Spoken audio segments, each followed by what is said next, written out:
Mitch McConnell is either already dead or he is medically incapacitated to a degree that his health status will not be reported because it would immediately trigger a special election. The crazy part is that it is completely legal for them not to tell us anything, even if he is already dead. Let me explain. I'm an MD specializing in internal medicine and geriatrics for the past 18 years, treating patients just like Mitch McConnell, and sometimes pronouncing their death and completing death certificates. So let's say Mitch McConnell already died. What's the medical legal timeline for public disclosure of that information? The doctors would pronounce death immediately. Within 48 hours, the doctors would be required to complete and sign the medical certification. The funeral director has 5 days from the date of death to file that death with the Washington, D.C. Vital Records Department. Here's the crazy part. Even if he died, the doctors certified the death, and the funeral director filed the death with the Vital Records Department, the death would only be announced with authorization by his wife, Elaine Chao. If she does not give authorization, his death would remain a closed vital record for 75 years from the date of death. During those 75 years, certified copies are limited to authorized people only, such as the spouse, children, next of kin, legal representatives, or others who can demonstrate a specific legal or property interest. So, technically and legally, they can hide Mitch McConnell's death for 75 years.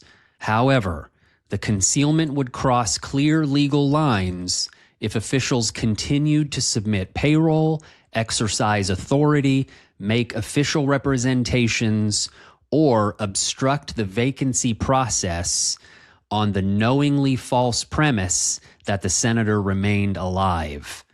At that stage, the issue would not merely be delayed public disclosure, it would involve falsifying records, conversion of federal funds, obstruction, and fraud. Unfortunately, the investigation would come from the DOJ and the FBI, which isn't going to happen under Trump. Another common question, if McConnell is dead, doesn't that mean HIPAA protection ends and the doctors and hospitals are allowed to talk about the case or tell us he has died? No. HIPAA privacy rules continue protecting the deceased person's identifiable medical information for 50 years after the legal date of death. That means doctors and the hospital cannot disclose publicly if Mitch McConnell has been declared brain dead or the exact time or cause of death. What if he has been declared brain dead but is still hooked up to the life support machines?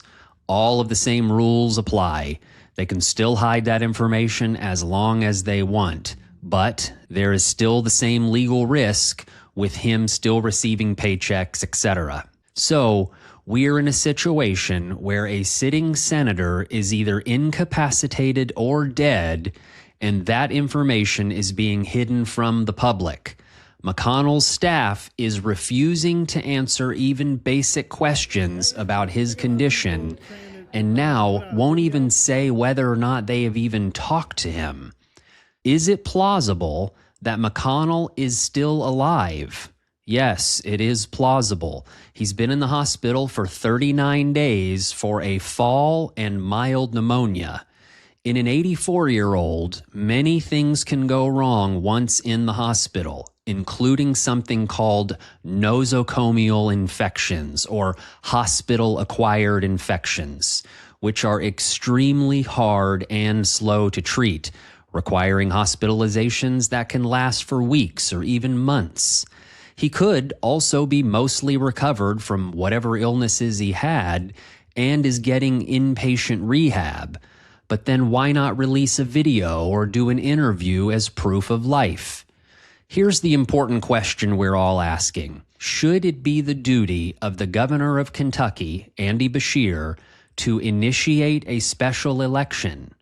Beshear could issue an executive proclamation asserting that McConnell's prolonged disappearance, refusal to provide independently verifiable proof of life, and inability to communicate with state officials create a reasonable presumption that the Senate seat is vacant.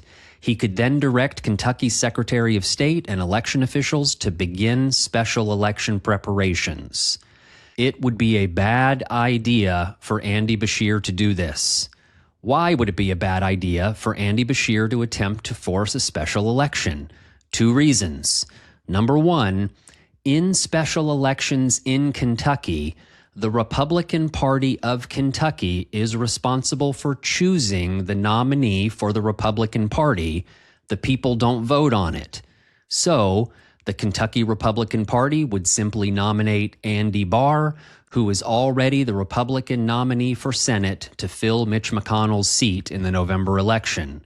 Furthermore, Epstein warrior Thomas Massie, who would not be chosen by the party as the nominee in a special election, is ineligible to run as an independent in this election cycle since he already ran as a registered Republican in May and lost the primary to keep his House seat. So, even if Andy Beshear declared a special election by executive proclamation, the final result would be the same. MAGA Republican Andy Barr is the next senator from Kentucky.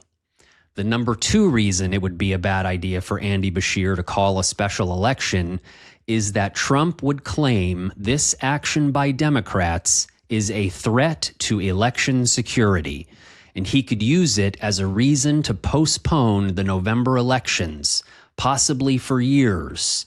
He'll say repeatedly, we can't have elections. Democrats are breaking the rules. The entire national election system is compromised. Trump would love it if Democrats initiated a special election. It's just the weapon he could use to halt our democratic processes, either temporarily or indefinitely. So the final thought is this. It doesn't really matter what has happened or what will happen with Mitch McConnell and whether or not he's dead, brain dead, or severely sick and on a ventilator barely clinging to life. The end result will be the same. What's most alarming is that a government office released this photo as official proof of life. There are serious and legitimate concerns that the image of McConnell and Chow is AI-generated or heavily manipulated. Congress must enact legislation making it a felony for any public official, including the president, to knowingly disseminate AI-generated or manipulated media designed to mislead the public. And as AI gets better and better, the urgency for this new legislation will become even more imperative. Thank you for watching. Please subscribe and share this video on your socials. A very special thank you to our valued members. Come say hi to me. I'm over on Blue Sky. Take care. I'll see you soon.